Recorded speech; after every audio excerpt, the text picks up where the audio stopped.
The HSS Aegis drifted through the cold expanse of space, a speck of human ingenuity amidst the vastness of the stars. Captain Mara Steele gazed out of the observation window, her mind lost in thought. It had been a long journey. The mission was supposed to be routine, a survey of uncharted sectors, a simple task for a seasoned crew. But everything changed when the ship's sensors picked up an unusual anomaly on the outskirts of the system. "Captain, you might want to see this," called Lieutenant Lucas, his voice tight with excitement. Mara stood up from her chair and made her way to the control room. The ship's sensors were picking up strange signals emanating from a distant planet, a small world with an atmosphere tinged with a faint greenish hue. Nothing unusual at first glance, but there was something about the frequency of the signals that felt wrong. "Run a full scan. I want to know what we're dealing with here," Mara ordered. Her crew was efficient, and within moments, the data began streaming in. The planet was dying. Mara frowned as the reports came in. The surface was barren, covered in ruins of what appeared to be advanced alien technology. The planet's ecosystem had collapsed, and its once thriving civilization had seemingly vanished, leaving only empty cities and crumbling structures behind. The biosphere was toxic, the atmosphere unbreathable. Yet, the sensors picked up faint life signs, very faint, almost undetectable. "This doesn't make sense," Mara muttered to herself. Who could survive on a world like this? Her first officer, Commander Drex, approached the captain. "The data suggests there was once a civilization here, Captain. A long time ago. We're talking about a species advanced enough to build these cities, but they're gone. There's nothing left but their ruins." "Life signs?" Mara asked, her voice low. "Yes, it's coming from underground," Drex replied. "A few hundred survivors, at most. They're hiding, trying to survive." Mara's heart sank. A species on the brink of extinction, hidden beneath the ruins of their former glory. It was a situation all too familiar, one that stirred memories of Earth's early struggles when humanity had faced the brink of collapse. But this wasn't Earth. These weren't humans, and something about this place felt different. "What are we dealing with here?" Mara asked, more to herself than anyone else. She tapped a few buttons on her console, and the screen zoomed in on the coordinates. The signals were coming from a deep underground facility, located in the heart of a once thriving city. The civilization here, whoever they were, had clearly tried to adapt, retreating to the depths of their world to escape the ravages of their dying environment. "Prepare the landing team," Mara said, her voice firm. "We're going down." As the shuttle descended toward the surface, Mara couldn't shake the feeling that they were about to uncover something that no one had expected, a forgotten history, a race lost to time. She didn't know why the planet had been abandoned, or who had left it behind, but she was determined to find out. The shuttle landed with a soft thud, kicking up a small cloud of dust as the crew disembarked. The air outside the shuttle was thick and heavy, laced with the faint scent of decay. It was a planet on the edge of its last breath. "Stay close," Mara instructed as she led her team through the ruins. The ground was cracked, with massive fissures running across the streets. Large, skeletal structures towered above them, some still standing, others collapsed under the weight of time. Signs of a once thriving society were everywhere: ornate statues, intricate carvings on the walls, and buildings designed with a level of sophistication far beyond Earth's earliest attempts at spacefaring. The team moved cautiously, their footsteps echoing through the empty streets.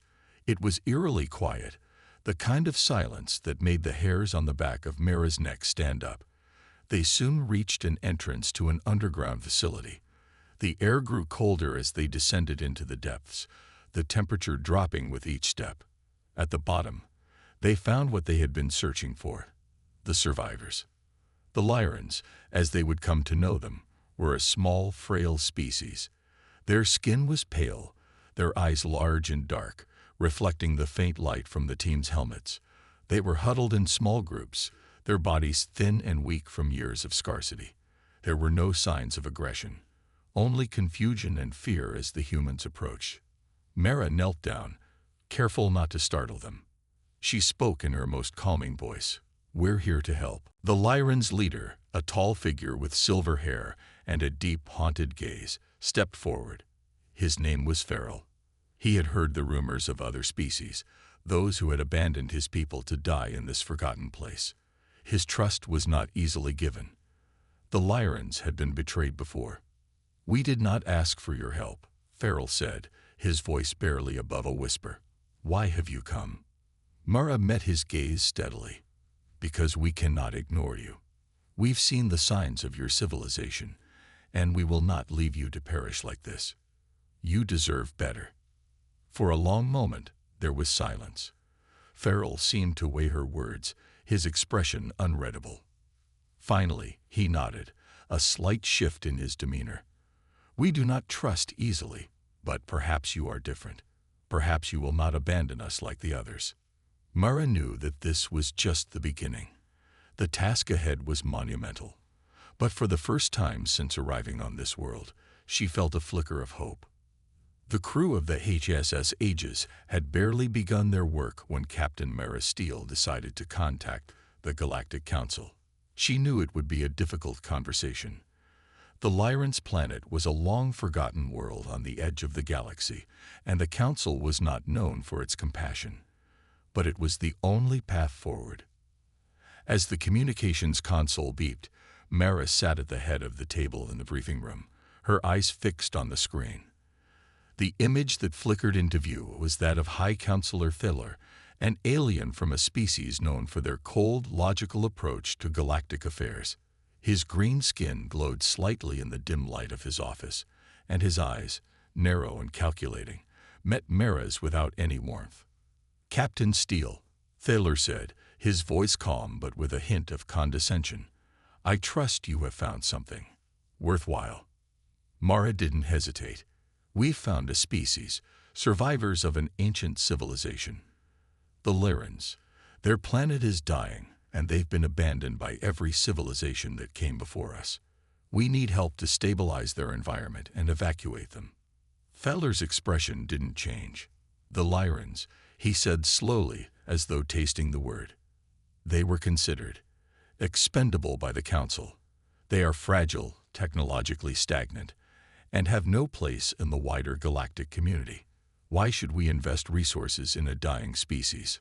Mara's jaw tightened. She had prepared herself for this response, but hearing it was still difficult. They may not have a place in the galactic community, but they deserve to live. Humanity believes in helping those in need, regardless of how others view them. Feller's eyes narrowed further. "You speak of ideals, Captain. The Council deals in realities. The Lyrans have been abandoned for centuries because they could not adapt to the demands of our galactic order. They are of no value to us. Let them die in peace, and move on."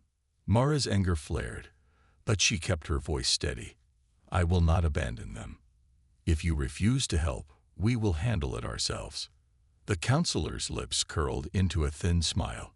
"You may try, Captain Steele, but you are a newcomer to the galaxy. Do not forget your place." With a flick of his hand, the communication ended, leaving Mara staring at the blank screen. The silence in the room was thick with tension. Her crew, who had gathered for the call, exchanged uneasy glances. They knew the Council's attitude. They had heard it before. And now they were facing the consequences of humanity's decision to step in where others had turned away. Mara stood up, her fists clenched. "The Council has abandoned the Lyrans, but we will not. We will find a way to save them, no matter the cost." Commander Drex stepped forward, his tall frame casting a shadow across the room. "The question is, Captain, do we have the resources? The Council controls most of the supplies we need to stabilize the Lyran planet's environment. If they're unwilling to help, we'll have to find another way." Mara's mind raced. She had known that the Council's refusal would be the first obstacle, but she hadn't expected it to be this blatant. The idea of leaving the Lyrans to die, after everything they had seen, was unacceptable. Humanity had always been a race driven by hope, by the desire to make a difference. She wasn't about to let that spirit die now. "We'll find a way," she said firmly. "The HSS Aegis has more than enough to get started. We have technology from Earth and the ingenuity to make it work. We don't need the Council's approval to do the right thing." "Agreed," said Lieutenant Lucas, who had been silently listening. "We can develop a plan without their help. We've got the resources to stabilize the Lyran's underground bunkers and provide basic life support until we can evacuate them. It won't be easy, but we can make it work." Mara looked at her crew, a sense of determination rising within her. They had always been a family, working together to overcome any obstacle. She knew that if anyone could save the Lyrans, it was this crew. "The first step is making contact with the Lyran leaders. We need to figure out how we can start the evacuation process," Mara said. "We'll need to establish a safe passage for them to leave the planet, and that means building trust with Farrell and the other survivors. They've been abandoned for so long, they may not trust us." Commander Drex nodded. "We'll need to be careful. The Lyrans are fragile, both physically and emotionally. They've been through a lot, and they might not respond well to our offers of help." Mara agreed. "That's why it's important that we don't rush this. We need to earn their trust, show them that we're different from the others. That's the only way they'll accept our help." The crew got to work, preparing for the next phase of the mission. But Mara knew that the road ahead would not be easy. The galaxy might reject the Lyrans, but humanity was different. They believed in second chances, in redemption, in the power of compassion. And she would prove that no amount of galactic disdain could stop them from doing what was right. As the HSS Aegis began to move toward the Lyran settlement once more, Mara's resolve strengthened. The fate of an entire species rested in her hands, and she would not let them be abandoned again. The underground facility was cold, its walls made of ancient polished stone that had been worn smooth by centuries of neglect. The faint hum of life support systems echoed through the hallways, a reminder that the Lyrans still clung to survival. As Captain Mara Steele and her crew moved deeper into the labyrinth of tunnels, they could feel the weight of history pressing down on them. The Lyrans had been left to perish here, alone for so long. It was up to humanity to give them a second chance. Mara's boots echoed softly on the stone floors as she led the way, the rest of the crew following closely behind. The air was thick with the scent of age, dust, and decay, and the faint, metallic tang of old technology. It was clear that the Lyrans had once been a proud and advanced species, their technology designed to withstand the harshest of environments. Yet, all of it was now fading into the past. As they approached the central chamber, where the Lyran leaders had gathered, Mara could feel the tension in the air. Farrell, the leader of the Lyrans, had agreed to meet them, but his skepticism was palpable. The humans had come to offer their help, but for a species so long abandoned, help was something that might have seemed impossible.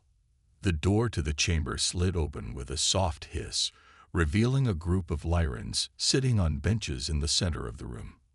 They looked fragile, their skin pale, and their bodies thin. There were perhaps 100 of them, a small population left after the collapse of their once great civilization. Their eyes were large, dark, and filled with cautious curiosity as they turned to face the humans. Farrell stood at the front, his silver hair cascading down his back like a flowing river of moonlight. He was taller than the others, with sharp features and an air of quiet authority. His gaze met Mara's with a mix of hope and wariness. "Captain Steele," he said, his voice soft but steady, "you have come to offer your help. But our people have been let down before. We trusted others, and they abandoned us." Mara stepped forward, keeping her posture open and non-threatening. She knew the importance of this moment. Gaining their trust was the first step towards saving them. "I understand your pain, Farrell. You've been betrayed by those who promised you aid, and I can't undo that. But I can promise you one thing. Humanity does not abandon those in need. We've come to help, and we will not leave until your people are safe." There was a long silence as Farrell studied her, his expression unreadable. The room felt tense, and Mara could sense the weight of history in the air. The Lyrans had been alone for so long, surviving only in the darkness, that the idea of trusting anyone, especially another species, seemed like an impossible leap. Finally, Farrell nodded, just a small movement. But it was enough. "We are not sure we can believe you," he said, "but we have no other choice. Our world is dying. If you truly want to help us, you must prove it." Mara nodded. She expected nothing less. "We'll do whatever it takes. Our first goal is to stabilize your environment. The toxic atmosphere above ground is a problem, but we can help with that. We'll work together to ensure you have the resources you need to survive." "Survival is not enough," Farrell replied quietly. "We need more than just life. We need hope, a future." Mara's heart ached at his words. She knew he was right. The Lyrans had been left to wither away in isolation, with no hope of ever seeing their civilization return to its former glory. But that could change. Humanity had hope to offer, a hope that had not yet been extinguished. "We will give you more than survival," Mara promised. "We will help you rebuild, but it will take time. And trust. We need your help too." Farrell hesitated, looking to the others around him. His people were broken, their strength sapped by years of struggle. The idea of rebuilding seemed like a distant dream, a goal too lofty to reach. But perhaps, just perhaps, the humans standing before them were different. They were offering something none of the other species had ever offered, a chance to rise from the ashes. "I will speak with the others," Farrell said after a long pause. "We have lost much, but if you are truly willing to help, we will listen." Mara smiled, relief flooding her chest. This was the first step toward saving them, the first spark of hope in a world that had been cold and dark for so long. But she knew the road ahead would not be easy. They had only just begun. As they made their way out of the chamber, Mara turned to Commander Drex, who had been standing quietly at her side. "We've gained their trust, but now we need to show them we can deliver. It's going to take all of our resources to make this work." Drex nodded. "We'll do everything we can, Captain. We're in this together." Mara glanced around at her crew, her family. They were more than just a team. They were the ones who had chosen to stand by her, to take on the impossible task of saving a species no one else cared about. And together, they would show the galaxy what humanity was capable of. As the HSS Aegis continued its work, moving closer to the Lyran underground cities, Mara couldn't help but feel a sense of pride. The Lyrans had been forgotten by the stars, but humanity would not let them fade into the darkness. They would rise again with humanity's help. It was just the beginning, but it was enough. The Lyrans would not be alone anymore. The HSS Aegis continued its mission, but with each passing day, the tension in the galaxy grew. The more the crew of the Aegis worked to help the Lyrans, the more the galaxy's powerful factions began to notice. Word spread quickly about humanity's intervention on the forgotten planet, and the reaction was not what Captain Mara Steele had hoped for. It started with a simple communication, a warning from the Galactic Council. The transmission came through one quiet evening while Mara sat in her office, staring at the holographic map of the Lyran planet. The message was from High Counselor Thiller, the same alien who had dismissed their efforts in the first place. "Captain Steele," the message began, his cold voice as sharp as ever. "The Galactic Council has reviewed your actions. We find your interference with the Lyran species troubling. You have chosen to defy the Council's decision to leave them to their fate. This is not how things are done in the galaxy. We warn you.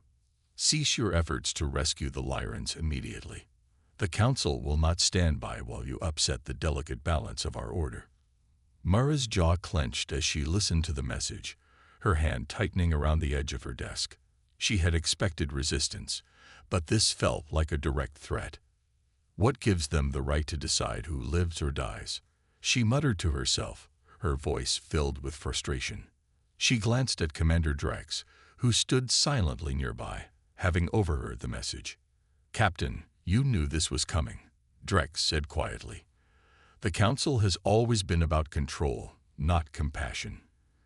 If they didn't care about the Lyrans before, they certainly won't now." Mara took a deep breath and turned to face her first officer. "I can't back down, Drex.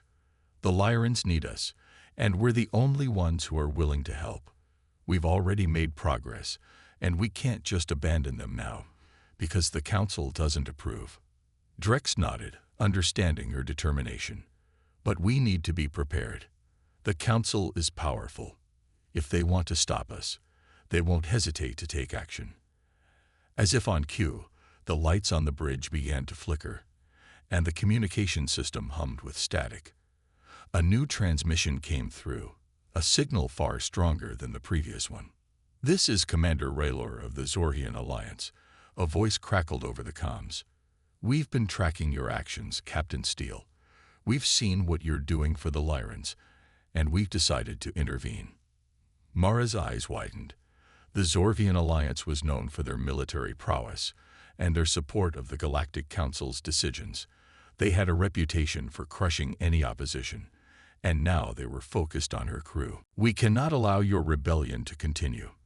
The Lyrans are a burden, and your interference is a threat to the stability of the galaxy. You will stop immediately, or we will force you to." Raylor's voice was cold and menacing, and Mara felt a chill run down her spine. She knew this wasn't an empty threat. The Zorvian Alliance was a military powerhouse, and they weren't the only ones watching. Other factions would likely follow their lead if the Council decided to make an example of humanity. "I won't back down," Mara said, her voice firm. "We're not going to let fear stop us from doing the right thing." Drex looked at her with a mixture of admiration and concern. "Captain, the Aegis is powerful, but we're outmatched. The Zorvian fleet alone could crush us if they wanted to. We need to consider our options." Mara knew he was right. They couldn't just blindly fight their way out of this situation. But she also knew that backing down wasn't an option, not when so many lives were at stake. "We don't have to fight them," Mara said, her voice thoughtful. "But we do have to be smart. We'll need to use everything we've learned from the Lyrans, their technology, and our own ingenuity. We can't let them take this from us." With that decision made, Mara turned to the crew. "Prepare for the worst. We need to fortify the underground bunkers and start working on new technologies to help the Lyrans. We're not just protecting them. We're proving to the galaxy that humanity stands for something greater than power and control." As the crew of the HSS Aegis got to work, they knew that the situation was becoming more dire with each passing hour. The Zorvian fleet was already on its way, and more factions were likely to follow. But something had shifted within the crew. They weren't just fighting for the Lyrans anymore. They were fighting for the very soul of humanity. Mara stood at the bridge, looking out into the dark expanse of space. She knew that the battle ahead would be unlike any they had faced before, but she wasn't afraid. The stakes were too high. The galaxy could be ruled by power, or it could be led by compassion, and humanity was about to show everyone what they were capable of. The HSS Aegis moved into position, ready to face the coming storm. Whether they would succeed or fail, one thing was clear: humanity would not be silenced. They would not let the Lyrans, or any species, be forgotten again. And no matter what the galaxy threw at them, they would fight until the very end. The tension in the air was almost tangible as the HSS Aegis prepared for the coming conflict.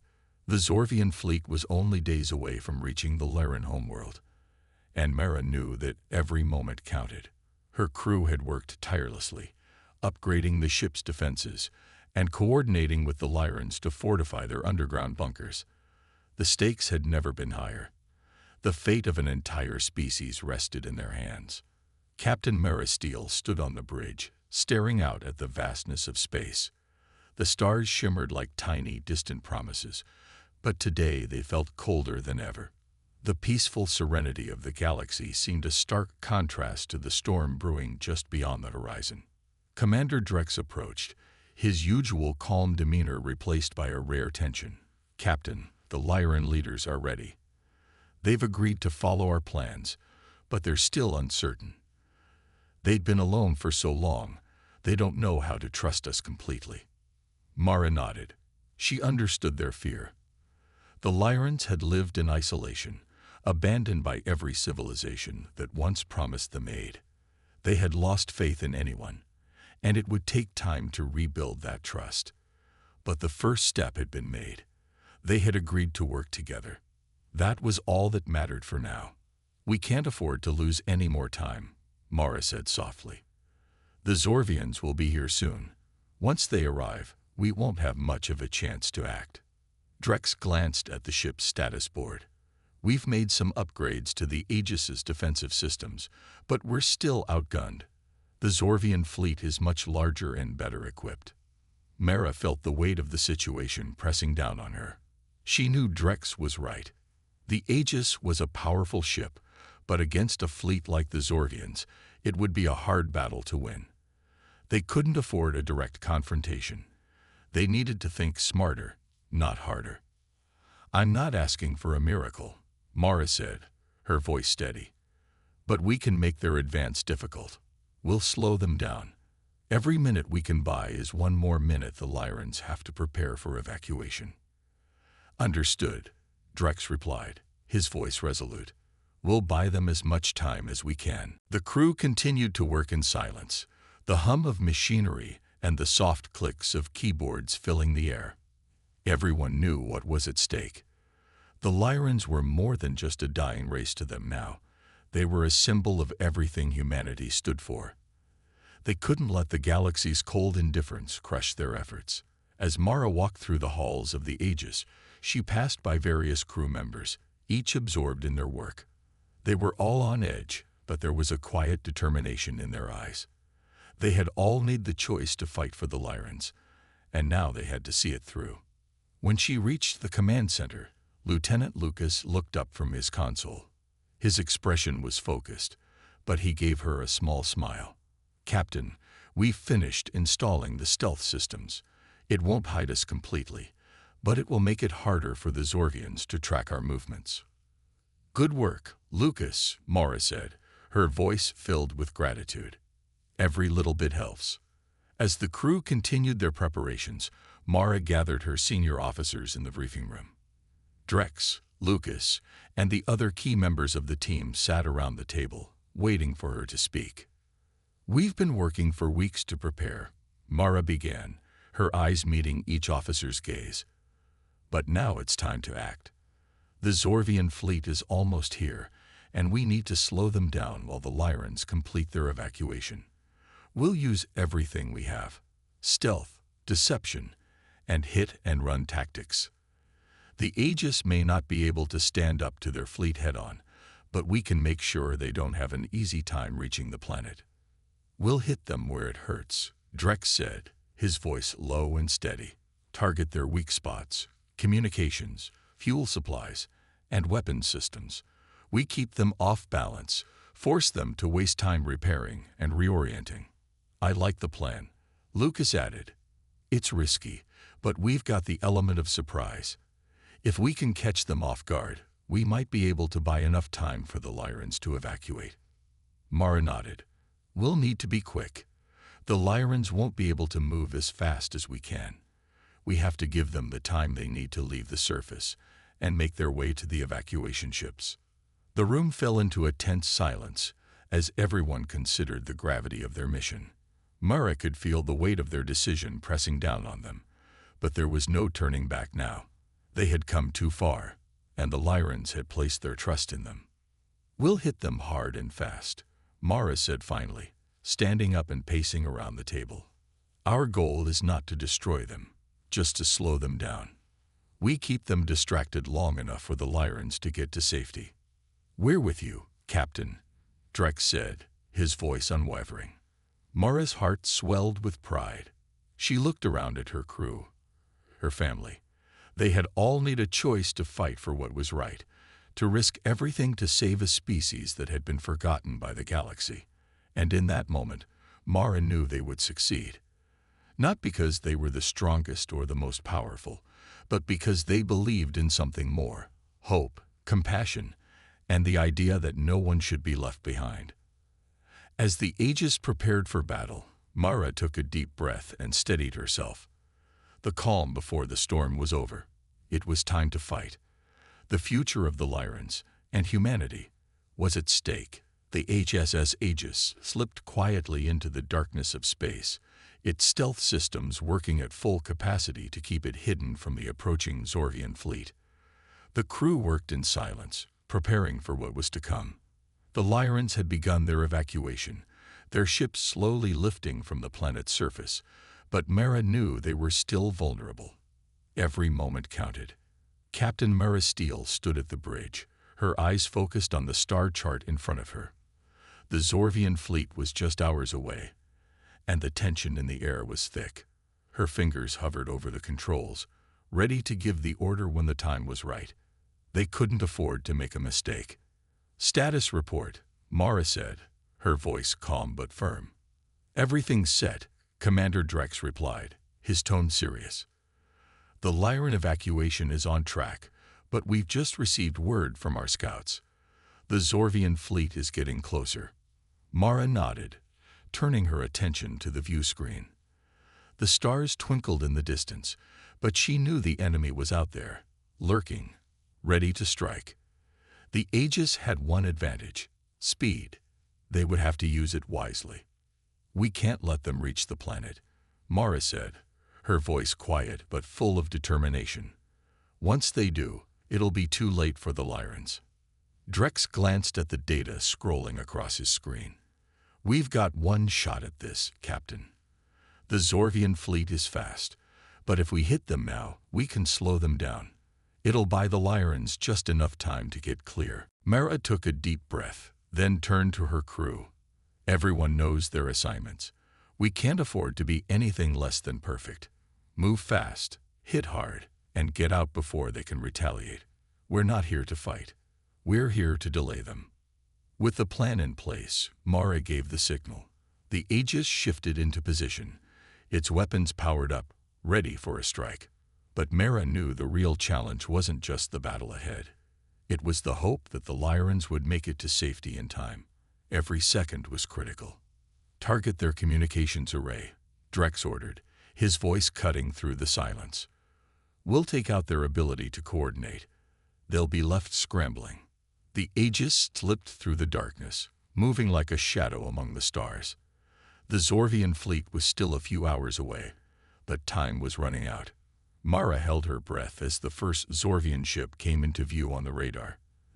They were big, formidable, but they weren't prepared for what the humans had planned. The first strike came without warning. The Aegis's energy blasts lit up the blackness, striking the Zorvian ship's communications array with pinpoint accuracy. Sparks flew, and the ship's systems began to flicker.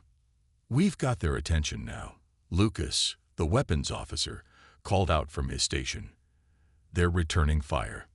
Mara didn't hesitate. "All shields up. Prepare for evasive maneuvers." The Aegis lurched as the first round of Zorvian fire hit its shields. The ship shuddered, but the shields held strong.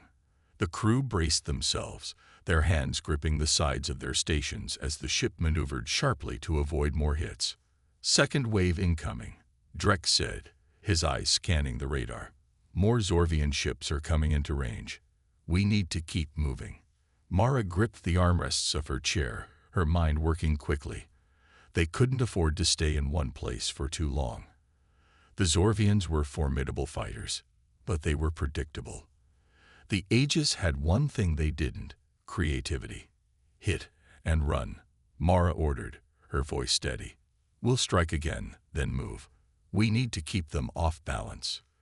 The Aegis shot forward, firing another round of energy blasts at the nearest Zorvian ship's engines. The blast rocked the ship, sending it into a wild spin. The Zorvians were disoriented, unable to retaliate as quickly as they would have liked. "Nice shot," Lucas cheered. Mara didn't have time to celebrate. "Keep moving. We can't let them regroup." The Aegis darted through the darkness, taking out one Zorvian ship's engines after another. Each strike was precise, each move calculated. The Zorvians, though powerful, were thrown into chaos. Their communications were down, their ships scattered and vulnerable. As the Aegis made another sharp turn to avoid a counterattack, Drex's voice came through the comms. "Captain, we've bought them time. The Lyrans are almost clear, but we've taken some damage. We can't keep this up much longer." Mara's heart raced. The Lyrans were close. That was all that mattered now. "Understood," she replied. "We'll make one more pass. Then we get out of here." The Aegis made its final approach, its weapons charging for one last strike. As the Zorvian fleet tried to regroup, the humans hit them once more, this time targeting their fuel supply. Explosions rippled through the enemy ships, and several of them exploded in a brilliant display of light. The Zorvians were forced to retreat, their fleet in disarray. "We did it," Lucas said, his voice full of relief. "They're retreating." Mara let out a long breath, the tension slowly leaving her body. "Not yet," she said, her eyes still on the radar. "Let's make sure the Lyrans are safe before we celebrate." As the Aegis turned to make its escape, Mara looked out at the stars once more. The battle had been fierce, but they had done it. They had bought the Lyrans enough time to escape. The Zorvian fleet would live to fight another day. But humanity had shown them that they would not back down. They would fight for those who needed them, no matter the cost. And as the Aegis sped away, Mara couldn't help but feel a small spark of hope. The Lyrans were safe, for now. And that was a victory worth celebrating. The HSS Aegis soared through the depths of space, its engines pushing it farther away from the battlefield. The Zorvian fleet, disorganized and battered, had retreated, leaving the humans and their new allies, the Lyrans, to catch their breath. The stars ahead were peaceful once more, but Captain Maristeel knew their journey was far from over. The Lyrans were safe, for now, but their future remained uncertain. They had escaped the clutches of their would-be destroyers, but they were still a forgotten people in a galaxy that had turned its back on them long ago. Mara and her crew had made a difference, but there was much more to be done. On the bridge, Mara stood, gazing out at the endless void of space. The stress of the battle had faded, but the weight of what lay ahead was still on her mind. Commander Drex stepped up beside her, a look of satisfaction in his eyes. "We did it, Captain," he said quietly. "The Lyrans are safe, and we've sent a message to the galaxy that we're not just here to survive. We're here to make a difference." Mara nodded, her gaze still fixed on the stars. "We've only just started, Drex. This victory is just the beginning. The galaxy needs to understand that we will not stand by while others suffer. We fight for the helpless. We fight for the forgotten." Drex glanced at her, his expression thoughtful. "And we'll keep fighting. Together." The rest of the crew had gathered in the main lounge, gathered around the table where they had first planned their mission.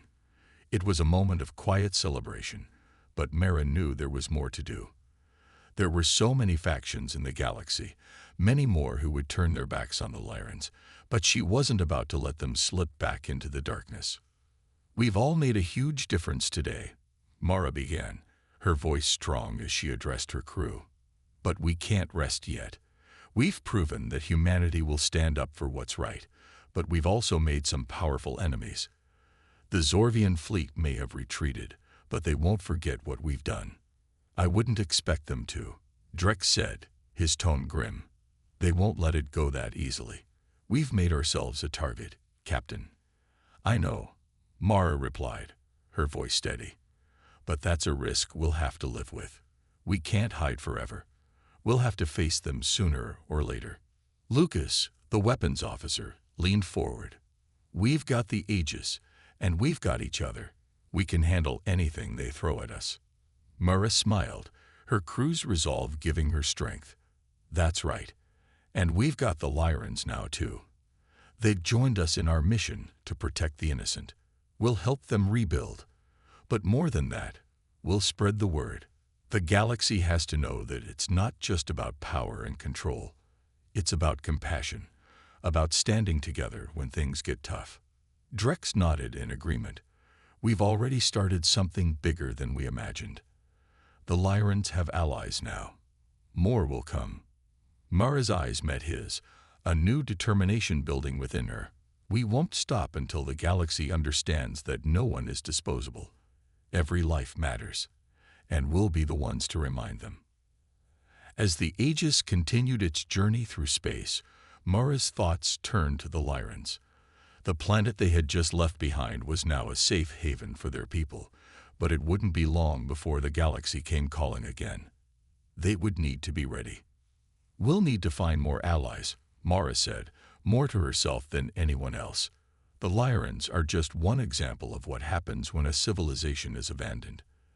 There are others out there. We have to keep searching, keep fighting for them. Drex raised an eyebrow. You think there are more like them out there? Mara turned to face him, her gaze intense. I don't think it. I know it. There are always those who are forgotten. We've seen it before. But humanity isn't just going to sit by and watch anymore. Commander Drex nodded, his eyes gleaming with pride. Then we'll find them. And we'll fight for them, just like we fought for the Lyrans. Mara smiled, feeling the weight of her decision to lead the crew of the Aegis lifting slightly. They weren't just a crew anymore. They were a family united by a cause that was bigger than any one of them. They had shown the galaxy what humanity was capable of. They weren't just survivors in a cold universe. They were a beacon of hope, a reminder that compassion and courage could overcome even the greatest odds. As the Aegis moved farther into the unknown, the crew felt a renewed sense of purpose. The future was uncertain, but Mara knew one thing for sure: they would face it together. No matter what came next, humanity had found its voice, and now they were going to make sure the galaxy heard it loud and clear. Together, they would fight for the forgotten, and they would never back down.